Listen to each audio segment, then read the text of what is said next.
For too long in my life, and it got me in trouble. For too long in my life, I wanted to be accepted. Growing up, I lied. I fucking did what I could. If you fucking like UFC and I didn't, I love it. I love it, man. Let's go fucking watch it, man. Be my friend. Be my buddy. That fucking weak ass shit. I found out through this path of life, who is David Gogggins? Who am I? So going through all, I did it alone. There was no fucking trophy on the fucking wall on the mantle. That trophy's in my fucking brain. No one helped me get there. No one paid my fucking bills. No one did shit for me. No one ran those fucking miles, lost that fucking weight, went through it. I suffered on my own and developed this man who said, it's who I am, man. A very competitive, ultra competitive dude that take it what you want, man. I call that personal sovereignty. Exactly. There's not a lot of people that have that. That's me. There's a lot of people that change who they are depending upon what people want from them. And that's me. Yeah, that's important, man. And most people struggle their whole life to find out who they are. Struggle their whole life to find out what defines them, what they actually enjoy and what they don't. You start putting yourself in situations that suck, you'll find yourself. Yeah. You'll find it real quick. That is the thing, right? And that's one of the things that I've gotten from paying attention to you is that you what you're preaching, what you're talking about is finding yourself through struggle. That's it. It's the only way to find yourself. You don't find yourself, if you like bench pressing and you bench press all the fucking time, what are you finding out? If you like to swim, that's all you want to do is swim, what are you finding out? Put that, people always, people talk about triple down on your fucking strengths. Right. That's the fucking weakest shit in the world.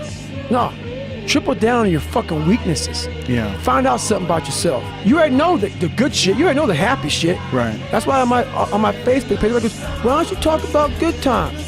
You know how to get through that shit, motherfucker. You don't need a fucking, you don't need no one to tell you how to get through. It's happy. Right. That's easy shit. Right. I'm going to tell you how you can help yourself get through the times that suck. Real life. This is real life. 90% of your life will suck. 10% will be fucking happy. You may be a lucky guy and have a lot of fucking money, have a great ass woman, all this shit. Trust me, one-on-one with that fucking guy, he's missing something. His life still sucks because he hasn't faced something that bothered him his whole fucking life. Something is still eating that motherfucker up. Almost everybody. Everybody.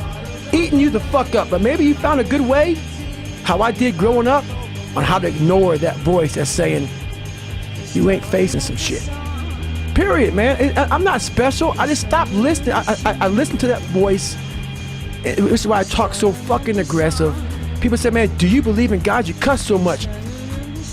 When I say fuck, it's letting you know what I'm thinking. If I try to make it all pretty and shit, that's not what my life was. It was a violent struggle daily to get where I'm at today. I'm not gonna water it down. I'm not gonna water it down. Shit wasn't fun. It ain't fun today, but I'm happy. Don't you think that your happiness is probably elevated by the amount of pain that you've gone through? 100%. So the amount of suffering that you understand, the amount of pain that you've gone through makes you appreciate the happiness and the beautiful moments with much more intensity. That's what weak people miss about my story. Weak people hear this soft kid, oh my God, he must be miserable. Oh my God, what the hell's wrong with him? You're missing the fucking story. You're not listening to the story, man. Look what I overcame.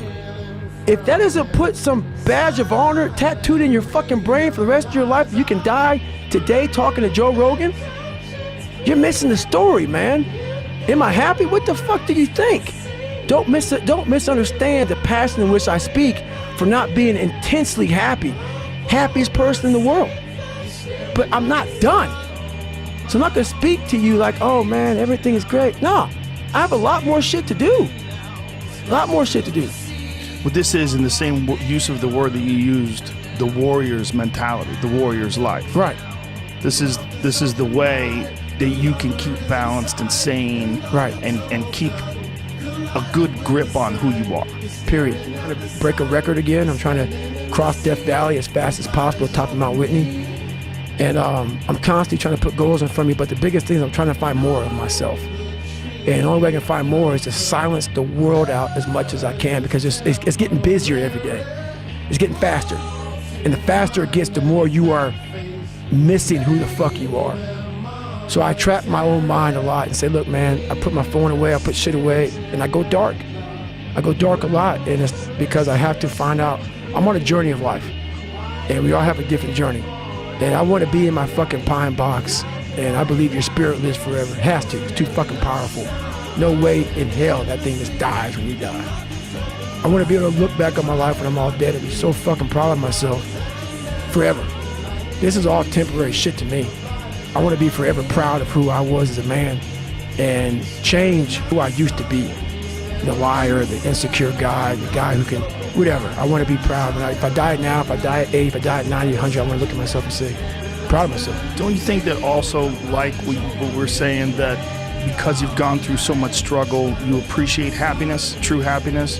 Do you think that you appreciate discipline because you weren't disciplined? Do you think you appreciate the hard work you put in because you used to be weak? Yes, I appreciate self-discipline. Yes. I never had, and the crazy thing about what, you say that, I didn't have a motherfucker come wake me up at 3 o'clock in the fucking morning and say, hey, you gotta get your shit in. I had no trainer.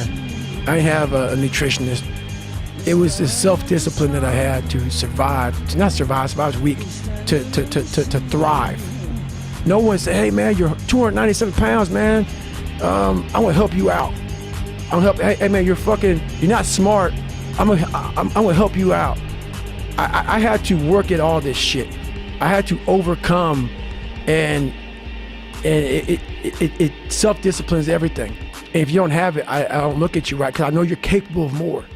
It's not discipline so much for me. It's all on you. It's all on you. The self part is what's big. We need someone to hold people accountable. Fuck that shit, man. Fuck that shit. We count on people too much to get us through shit. And we look to our right, we look to our left, we're looking for help. And if you can build that self, you can build that total accountability in oneself. And it's not about being selfish.